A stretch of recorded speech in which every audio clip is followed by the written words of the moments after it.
Saya Navita Ninda Susanti, NIM 192111270 akan melanjutkan penjelasan dari Vera Melinda, yaitu poin ke-6 tentang kontekstualitas penafsiran ayat-ayat tentang siasah syariah.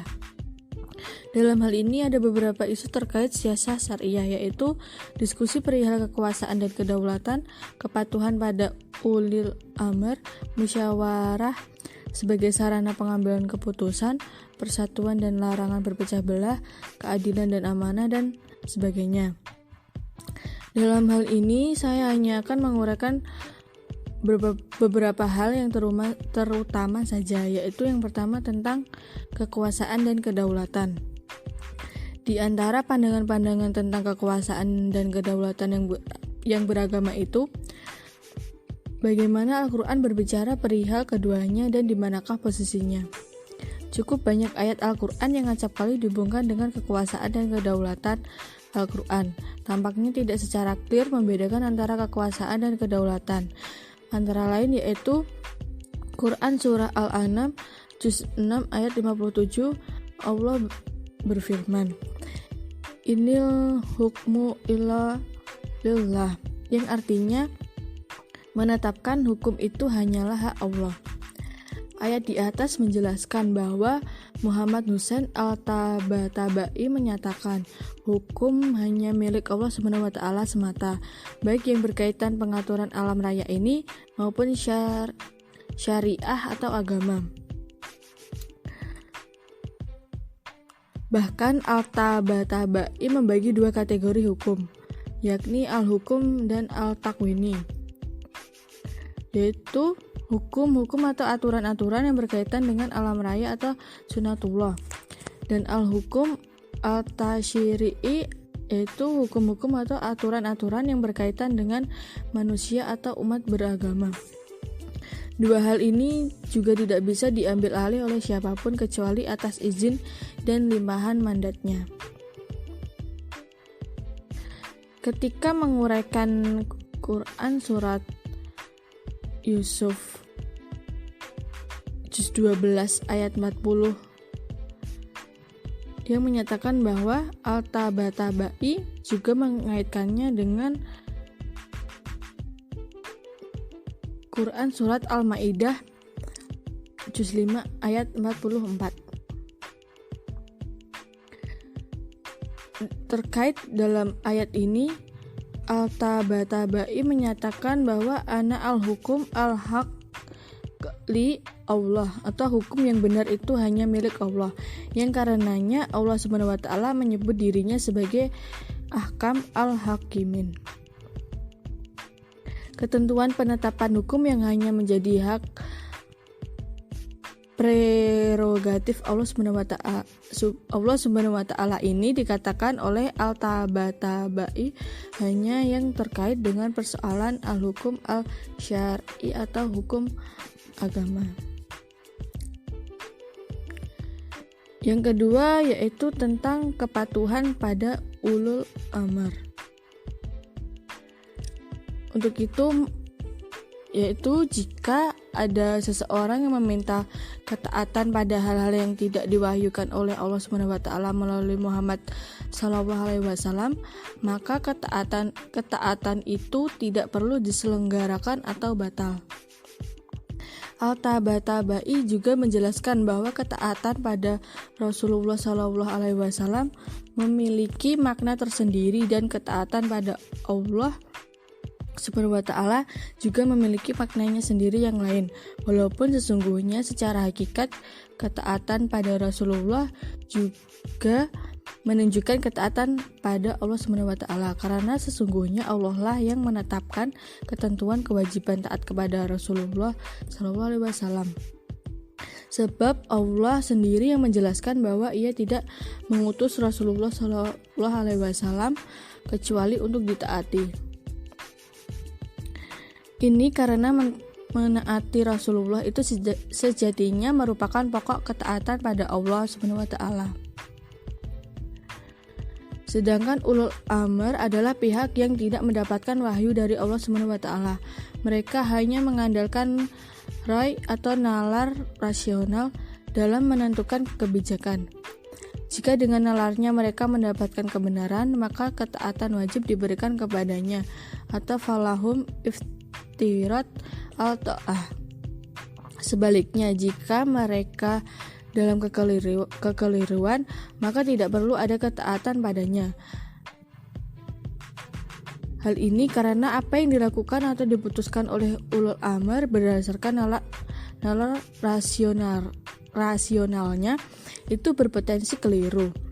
Namun tidak ada potensi keliru pada Allah SWT dan Rasul-Nya. Hal ini dikatakan oleh Muhammad Husain Al-Tabata'i, semestinya ulul amr tidak membuat kebijakan hukum baru, juga tidak mengabrogasi atau menghapus hukum-hukum yang ketentuannya telah ada dalam Al-Quran dan hadis.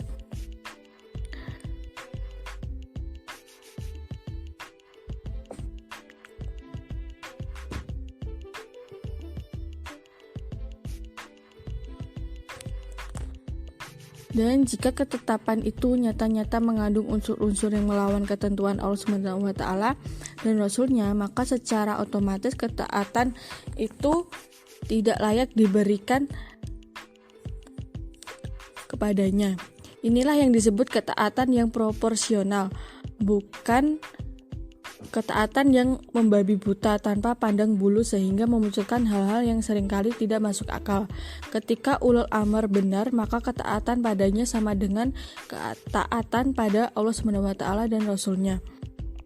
Sama dalam pengertian wajib ditaati. Karena itu, dalam ayat di atas Allah SWT memerintahkan umat Islam untuk taat pada Allah SWT,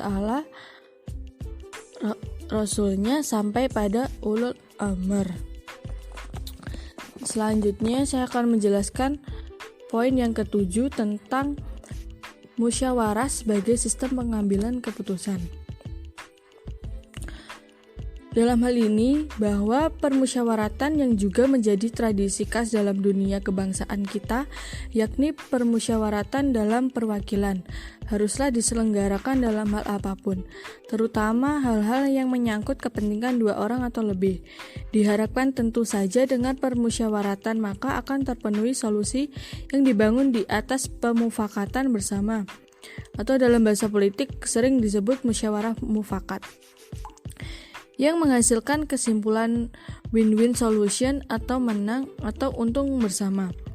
Itu sebabnya jika dalam hal yang kecil berskala domestik atau keluarga saja, Islam memberikan arahan dan tuntunan lebih-lebih untuk persoalan besar semisal urusan negara dan bangsa yang menyangkut hajat hidup sangat banyak pihak. Dalam keterangan ini memberikan gambaran bahwa Rasulullah SAW senantiasa melibatkan para sahabatnya terkait upaya mencari solusi atas persoalan publik. Semisal penyelenggaraan perang, Rasulullah SAW sangat menyadari menyangkut urusan orang banyak dan masa depan Islam, maka partisipasi publik harus dikedepankan dalam beberapa kasus. Untuk kepentingan orang banyak ini, bahkan Rasulullah SAW mengalah dengan mengesampingkan pandangan dan keinginannya sendiri guna mengedepankan pandangan pihak lain, kendati di kedalaman hatinya beliau menginginkan pandangannya yang disetujui. Namun kebesaran dan kelegawaan hatinya mengharuskan beliau menerima pandangan pihak lain sebagai pandangan yang disetujui oleh mayoritas para sahabatnya. Inilah kebesaran jiwa pemimpin yang lebih mendahulukan pandangan publik dibanding egoisme dirinya sendiri. Bahkan tidak hanya mengundang sahabat-sahabat terdekatnya, terkadang beliau juga mengadakan pertemuan dengan melibatkan umat Islam.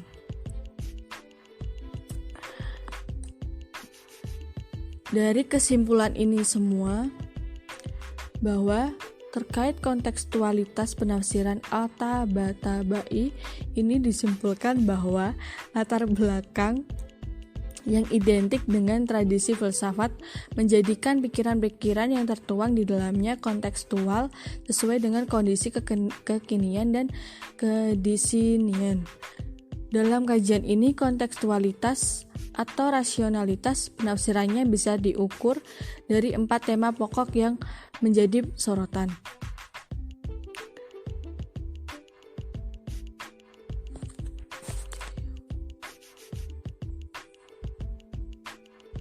Sedangkan terkait musyawarah, ia tidak banyak memberikan elaborasi, hanya saja ia memberikan catatan perlunya dilakukan musyawarah terkait penyapihan anak dan beberapa lagi dalam hal keputusan perang.